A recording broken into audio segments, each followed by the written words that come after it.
Jiwa-jiwa yang terpilih, pesan ini datang padamu bukanlah kebetulan.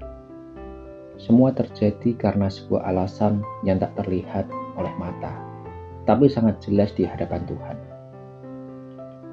Kamu mungkin merasa pesan ini sekedar muncul di layar, tapi tidak ada yang benar-benar kebetulan dalam hidup seorang hamba yang sedang dicintai Allah.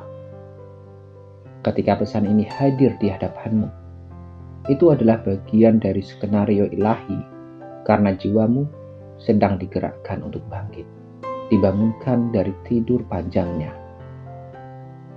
Allah tidak menuntun semua hambanya dengan jalan yang sama. Ada yang dibimbing lewat ujian, ada yang disadarkan lewat kehilangan, ada pula yang dipanggil lewat pesan-pesan sederhana seperti ini. Tapi satu hal yang pasti, semua jalan itu mengarah pada satu titik, kasih sayang dan ridhonya. Jangan bandingkan perjalananmu dengan orang lain.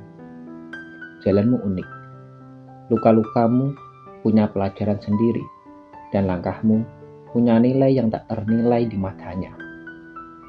Jika saat ini kamu merasa tersentuh, merasa ada getaran yang berbeda saat mendengar ini, itu adalah tanda bahwa jiwamu sedang disiapkan oleh langit.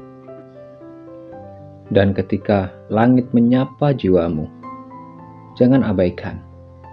Itu artinya kamu sedang dipanggil untuk kembali pada cahaya, kembali pada cinta yang paling tulus, cinta dari Allah. Jiwa-jiwa yang mencari kebenaran. Jika hatimu mulai lelah dengan dunia, mungkin itu bukan tanda kamu gagal, tapi tanda bahwa jiwamu sedang dipanggil pulang oleh Tuhan. Jalan itu sunyi, tapi di ujungnya ada ridhonya yang menanti dengan pelukan cahaya. Ada kalanya hidup terasa berat, bukan karena kamu lemah, tapi karena jiwamu mulai menguap dengan hal-hal yang tidak memberi makna. Saat semuanya terasa hampa, padahal kamu sudah punya segalanya. Itulah momen ketika alam batinmu mulai bersuara. Itu bukan kehambaan biasa, tapi panggilan dari sisi terdalam dirimu yang ingin kembali ke cahaya Tuhan. Rasa letihmu bukan kelemahan. Itu adalah pertanda bahwa dunia tak lagi mampu memuaskan bahagia jiwamu. Dan saat itu terjadi, ketahuilah, kamu sedang dipanggil untuk menempuh jalan pulang, jalan menuju tempat yang diridhoi Allah. Mungkin jalannya sepi, tidak ramai, dan tidak disorot. Tapi di sepanjang perjalanan itu, hatimu akan dibersihkan, langkahmu akan diluruskan, jiwamu akan didekat dalam cahaya kasih-Nya. Karena ridha Allah bukan hanya hadiah di akhirat, tapi juga ketenangan yang kamu rasakan saat akhirnya hidup kembali terasa bermakna. Setiap langkah menuju cahaya tidak pernah bermula dari kesempurnaan, tapi dari kesadaran yang perlahan tumbuh dalam diam. Jalan menuju tempat yang diridhoi Allah bukanlah jalur yang hanya bisa ditempuh oleh orang-orang yang tak pernah salah. Justru sebaliknya, ia lebih sering ditemukan oleh mereka yang pernah jatuh berkali-kali, yang pernah tersesat jauh, yang pernah hampir menyerah. Namun di suatu titik dalam keheningan, mereka mulai merasa, aku ingin kembali. Perjalanan ini tidak selalu terlihat oleh mata orang lain.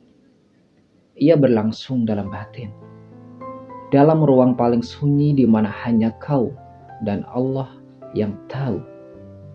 Terkadang, hanya dengan satu kalimat pendek, satu ayat, satu momen keheningan malam, atau bahkan dari rasa hampa yang menyesatkan dada, hati tiba-tiba tersadar. Sebuah bisikan kecil muncul. Cukup, aku ingin berubah.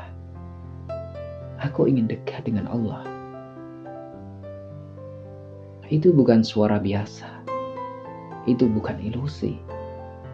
Itu adalah panggilan dari langit, sebuah undangan halus dari Sang Pencipta agar jiwamu kembali ke jalan pulang. Dan tidak semua orang mendapatkannya. Jika kamu mendengar bisikan itu, merasakan getaran itu, maka bersyukurlah karena itu berarti Allah sedang memilihmu. Meski kamu belum sempurna, meski kamu masih banyak salah, hati yang ingin taat adalah bentuk kasih sayang Allah yang paling rahasia. Jangan abaikan suara hati itu hanya karena kamu merasa belum siap. Karena kesiapan tidak dibentuk oleh keadaan luar, tapi oleh keberanian dalam batin. Allah tidak menunggu kamu bersih untuk mulai berjalan. Dia justru ingin kamu berjalan agar hatimu dibersihkan sepanjang perjalanan. Langkah pertamamu mungkin goyah, lambat, penuh keraguan. Tapi selama langkah itu menujunya, ia jauh lebih bernilai daripada diam di tempat karena takut gagal. Terkadang jalan itu memang sepi, tidak selalu ada teman seperjalanan. Tapi tenanglah, setiap langkahmu disaksikan oleh para malaikat. Setiap air mata taubatmu dijaga oleh langit. Dan setiap keinginan untuk menjadi lebih baik, meski belum sepenuhnya berhasil, adalah tanda bahwa jiwamu sedang tumbuh. Sedang dipanggil untuk menjadi lebih tinggi, lebih kuat, dan lebih bercahaya. Jika hari ini kamu merasa ingin berubah, ingin taat, ingin kembali, maka jangan tunda. Jangan abaikan suara hatimu. Karena itulah permulaan dari perjalanan paling agung dalam hidupmu. Perjalanan kembali ke rumah, kembali kepada Allah. Jiwa pilihan. Tidak ada jiwa yang berjalan menuju Allah tanpa melewati sebuah ujian. Setiap orang yang dipilih untuk mendekat padanya akan diuji, bukan untuk dihancurkan, tapi untuk disucikan. Ujian bukan tanda Allah marah, melainkan bentuk cinta yang tersembunyi. Justru karena Allah mencintaimu, maka Dia izinkan badai datang menghantam hidupmu. Bukan untuk menenggelamkanmu, tapi agar kamu menemukan kekuatan yang selama ini tersembunyi di dalam dirimu. Kamu mungkin pernah bertanya, kenapa aku? Saat semua terasa runtuh, ketika doa-doamu belum terjawab, ketika kesabaranmu mulai menipis.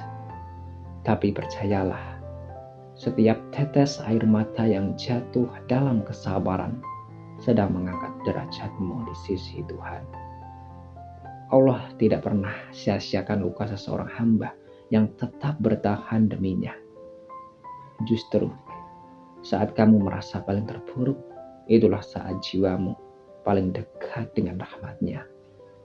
Ujian adalah tempat di mana manusia berhenti bergantung pada dunia dan mulai menggantungkan seluruh harapannya kepada Sang Pencipta, Allah Ta'ala. Ketika manusia mengecewakanmu, ketika dunia menjauh darimu, ketika semua pintu tertutup, di sanalah pintu langit terbuka lebar. Ujian bukanlah akhir dari sebuah segalanya, tapi awal dari transformasi batin. Di balik derita ada rahmat, di balik keterpurukan ada pelajaran yang mahal, dan di balik kejatuhan ada kesempatan untuk tumbuh lebih tinggi. Ingatlah, para nabi adalah manusia paling mulia, namun merekalah yang paling berat ujiannya. Karena semakin tinggi derajat seseorang di sisi Allah, semakin dalam pula jalan yang harus ia tempuh. Maka, jika kamu sedang diuji, jangan merasa tertolak. Justru itu adalah isyarat Allah sedang menaikkanmu ke tingkat yang lebih tinggi. Kamu sedang dibentuk menjadi versi terbaik dari dirimu. Kamu sedang diasah untuk menjadi jiwa yang pantas menerima ridho dan cahayanya. Pujian adalah bahasa cinta yang hanya bisa dimengerti oleh jiwa-jiwa terpilih. Mereka yang mampu bersabar akan melihat bahwa luka hari ini adalah cahaya untuk esok yang lebih indah. Jiwa pilihan. Seringkali manusia tertipu oleh angka berapa kali salat, berapa banyak sedekah, seberapa lama sujud. Padahal Allah bukan menilai dari kuantitas, tapi dari kualitas keikhlasan. Seorang hamba bisa saja melakukan amalan yang tampak kecil di mata manusia, namun begitu besar nilainya di sisi Allah karena dilakukan sepenuh hati. Dan sebaliknya, amal yang tampak hebat bisa jadi tidak sampai ke langit jika dipenuhi oleh riya dan ingin dipuji makhluk. Maka jangan terlalu sibuk mengejar banyak, sibuklah hati untuk belajar ikhlas. Ikhlas itu sunyi, tak butuh tepuk tangan. Ia tumbuh di tempat-tempat sepi, dalam doa yang tak terdengar siapapun, dalam sedekah yang tak diketahui penerimanya, dalam kesabaran menahan diri saat ingin membalas, dalam pilihan diam ketika bisa membalas dengan amarah. Dan justru amal-amal kecil inilah yang menjadi saksi bisu keikhlasanmu. Ridha Allah tersembunyi di sana, di tempat yang tak terlihat di dunia, tapi dijaga di langit. Allah mencintai amal-amal sederhana yang dilakukan terus-menerus dengan tulus, meski kecil. Mungkin itu hanya satu istighfar di malam hari, satu senyum kepada orang lain, satu helaan nafas sabar ketika diperlakukan tidak adil. Tapi jika itu dilakukan karena Allah, maka nilainya tak bisa dihitung dengan ukuran dunia. Amal yang lahir dari cinta kepadanya sekecil apapun, mampu mengguncang langit. Jangan takut jika amalmu belum terlihat luar biasa. Tak perlu membandingkan dirimu dengan orang lain, karena perjalanan setiap hamba berbeda. Yang Allah lihat bukan seberapa jauh kamu berlari, tapi seberapa tulus kamu melangkah, bahkan saat tertatih. Bahkan air mata yang kamu tahan ketika memilih taat itu sudah dicatat sebagai amal besar. Bahkan satu langkahmu meninggalkan maksiat demi Allah, meski belum sempurna, itu sudah membukakan rahmat-Nya.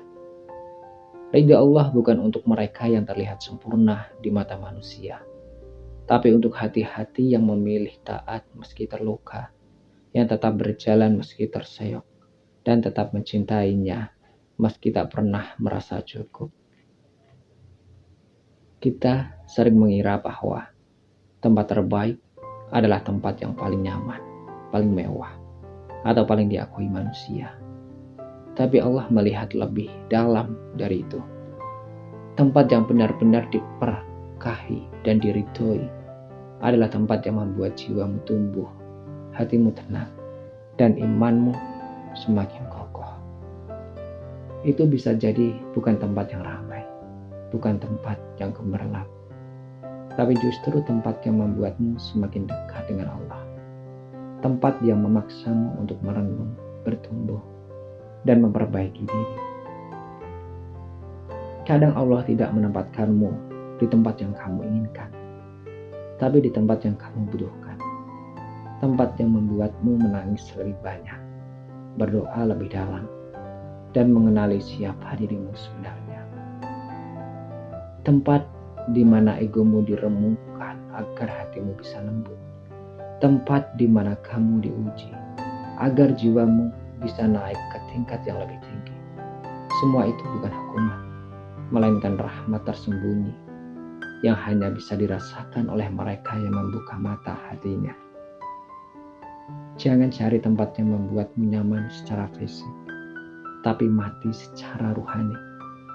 Carilah tempat baik itu lingkungan, pergaulan, bahkan pekerjaan yang menghadirkan rasa takut kepada Allah, rasa syukur yang tulus, dan keinginan untuk menjadi lebih baik setiap hari. Karena disitulah tumbuhnya jiwa. Tempat yang diridhoi Allah tidak selalu mulus jalannya, tapi selalu terasa damai di hati. Dan yang lebih penting dari sekedar di mana adalah dengan siapa. Karena tempat bisa menjadi ladang keberkahan jika orang-orang di sekitarmu saling mengingatkan kepada kebaikan.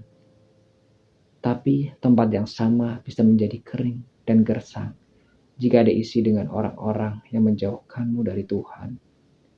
Maka mintalah kepada Allah, bukan hanya tempat yang baik, tapi juga lingkungan yang menghidupkan imanmu. Tempat yang diridhoi Allah adalah tempat yang membuatmu jatuh cinta kepadanya lagi dan lagi.